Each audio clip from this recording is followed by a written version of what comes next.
Hi, Dave. How are you? Better than some people in WWE. Yeah. Or formerly in WWE, I should say. Some pretty surprising releases today. Braun Strowman and Aleister Black, to me, so far, are the two most surprising.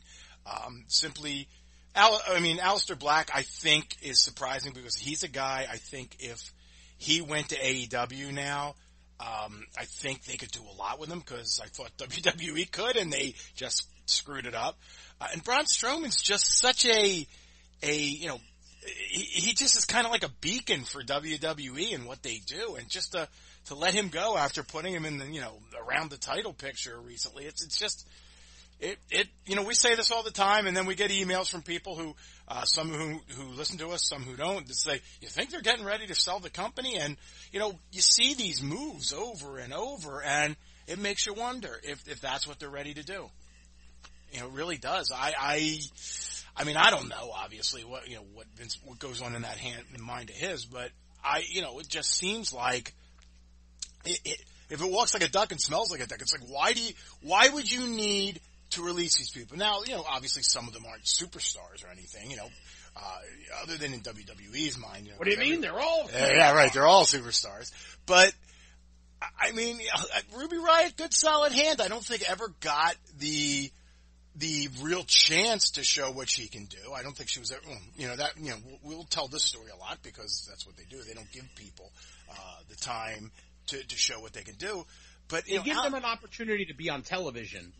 They don't give them the chance to make the most of that opportunity. Right. Like in real sports, if you put, like Joel Embiid, who's the center for the Philadelphia 76ers, I just saw tore his meniscus. That doesn't mean anything to you, but basically, if the Sixers are going to have a chance to win the title, they need this guy. He's an MVP. He could be the MVP. In my opinion, he is. But if he's not, he's in the conversation. Well, they have another guy, Dwight Howard. And there's going to be some other guy now that has to back up Dwight Howard, who's the backup center. In a situation where, you could give somebody, and it would be better if it was a younger guy, who never got a chance before, who you were trying to groom, and suddenly you're thrust into that position. Well, you can go out there and show what you got and be a star. In WWE, they put you on TV, as you mentioned, but they never give you the opportunity to be a star. They give you the opportunity to read bad lines and act in poorly constructed skits. And, you can have a 4-star match every single time you go out there. It doesn't mean anything because, it's just a 4-star match and you're not resonating and getting over. And, you see people who, that you've talked to, for example, right? That you're friendly with, and that they're funny, they're witty. If you just let them go out there and be who they are, you saw this WrestleMania weekend when they were killing time during the thunderstorm. If you give them the opportunity, they could do it. When you make people read bad verbiage, it's Dustin Hoffman in Ishtar. How'd you like that reference? That was a movie reference just for you. Wow. But it's true. Dustin Hoffman, one of the greatest actors of his time, you give him a dog of a movie, you're going to get a dog. It's just the way it's going to be. So, yeah, it's a shame, and you look at some of the names, Braun Strowman, we talked about Aleister Black, Lana, she tried. I can't say I'm shocked she's gone. Ruby Riott, I think they wasted. Buddy Murphy was the one that made me sad. Yeah, because he had done a great job at everything they had handed him, and then they just decided we're not going to hand you anything anymore. Santana Garrett never even got a shot. So it's like... Yeah. We reported... Yeah, I saw that. I saw what you wrote. Hey, you're coming to SmackDown. Not so fast. You're coming for your pink slip. Oh, she and Vanessa Bourne were both earmarked to come to the SmackDown brand, and then we're kind of floating between waiting for their start date, and instead, off with their heads! It just never happened. I don't understand that. Like, we don't even give you the opportunity, but it's not my company. We'd like to give you a chance, but no, we wouldn't. So, best of luck in your future fucking endeavors. And, I'm not going to sit here and tell you that Tony Khan should hire all these people, because he shouldn't. I mean, it'd be nice if he hired Lana because her husband works there, and, I'd like to see Murphy get a chance, etc. I think the one that makes the most sense is Aleister Black, because I think he meshes in with what they do the most. I mean, and Braun Strowman certainly, he's a big, strong, tough dude that works hard, and he's had some good matches. And I think if they're serious about developing a, quote unquote super heavyweight division, and they have some talent there. I think he makes a lot of sense. I just think that it's, with dropping ratings the way we've seen of late, not just with WWE, AEW, not counting this Friday, even they were down 820, I think it was, the last Wednesday show. The business is cooling, and it feels to me like WWE knows the business is cooling, so they're going to cut back on how much they spend, because we can draw 1.6 million viewers with Braun Strowman and without him. And that to me is a scary thing, because what it tells you is we're not going to change our process. I mean, it can't be our process that's wrong. It has to be that people just don't care right now for some reason. Even though, we can get, Vince said we can get somebody hot whenever we want to. You haven't done that.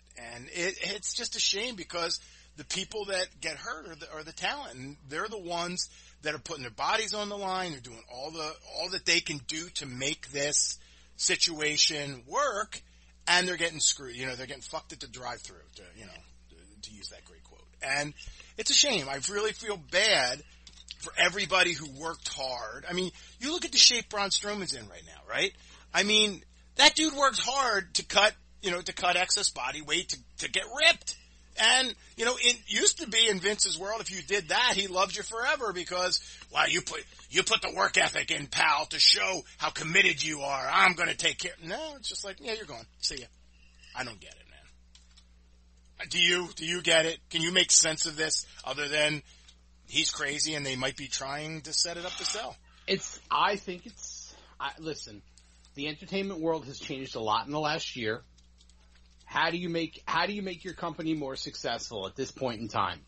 You either scale it up by purchasing something else, or you prepare yourself to be part of someone else's company, and that company in turn makes your scale even larger. We saw them take a step forward in that regard. Their big selling point for moving the WWE network here in the United States to Peacock was, look at how many more people can now watch it compared to the WWE network. Look how many more people are potentially going to be able to watch WWE content. And we don't know what the numbers are. We'll never know. But if you look at what they've done over the last several months, Nick Khan becomes president. He begins to remove other people who were in positions of power. He joins the board of directors. Joins the board, baby. He removes and releases a lot of people.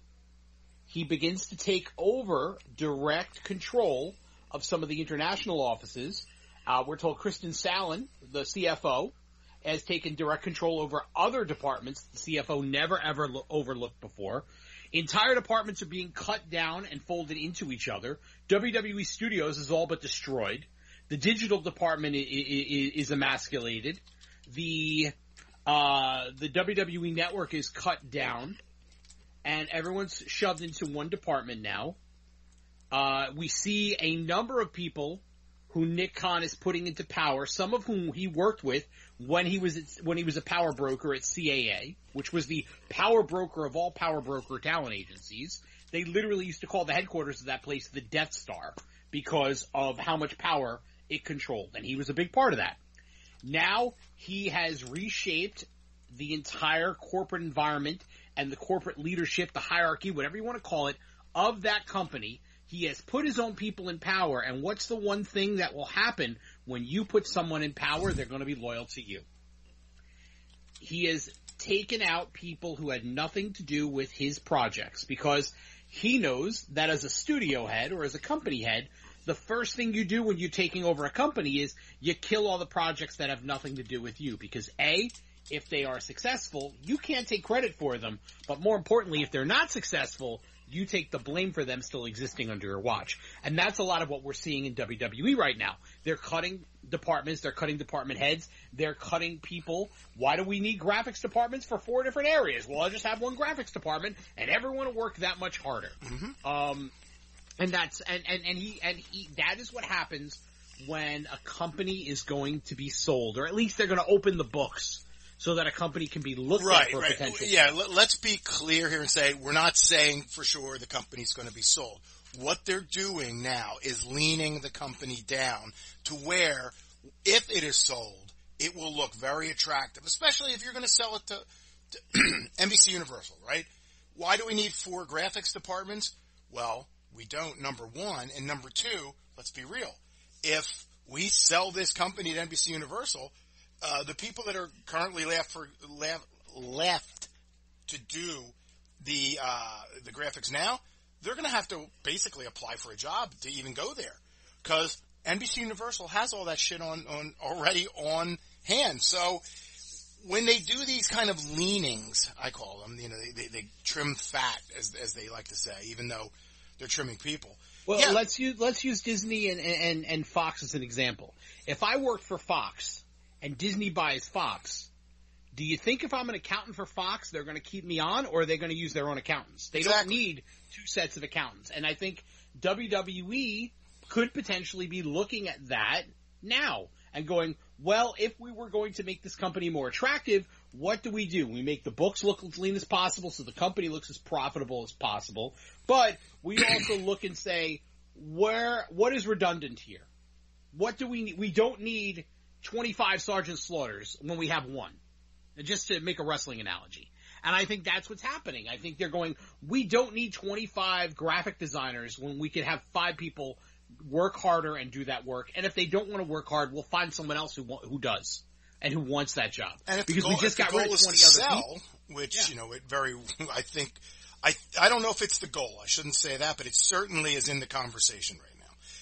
Yeah, then you're like, we don't really care. We want to be as streamlined as possible. And, the people that, like you said, the people that don't want to do it, then see you later. And the people that do want to have a job, well, guess what? This is your job. This is your new normal. Deal with it. And you know what this tells you?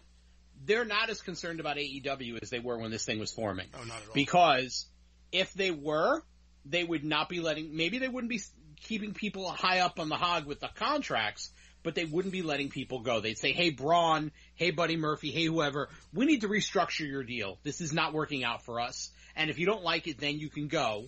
But they're letting people go outright. What does that tell you? They either think that no matter who Tony Khan signs, AEW is going to do the number that it's doing, and they don't have to worry about them, or they're worried about something on a much larger scale than just competing with another wrestling company, which again lends itself towards they got to be thinking about corporate mergers and acquisitions and things like that. And maybe it's going to go the other way. Maybe it's Nick Khan's like, we're going to get this thing as lean as possible because we're going to go out and acquire stuff from the entertainment industry, and WWE is going to become something grander than a wrestling company. Maybe we're looking at it from the wrong perspective. Oh, man. And I mean, but I don't know. Yeah, I'm not saying you're wrong. I'm just saying, my God. Lionsgate just sold for $8.5 billion to Amazon. Disney bought Fox. Discovery, of all people, is going to acquire Warner Media. Like, the world of the entertainment industry now is how many parts can we put together and form all these different parts like Voltron and make our giant entity?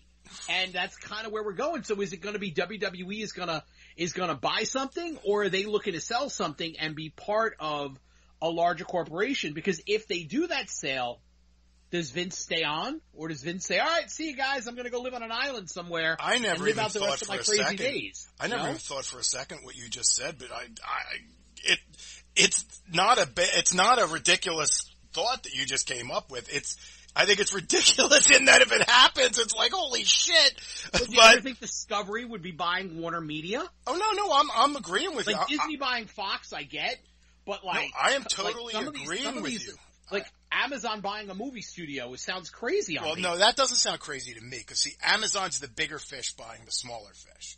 Amazon is as big as it gets. So that doesn't shock me, but a WWE buying, say, an NBC Universal or a Comcast, that would be, oh my God. But yeah, you never know. You never know what's in the works. I don't think that they'll do that, because I don't think they have the revenue to do it, but you never know. It's a weird world we live in now.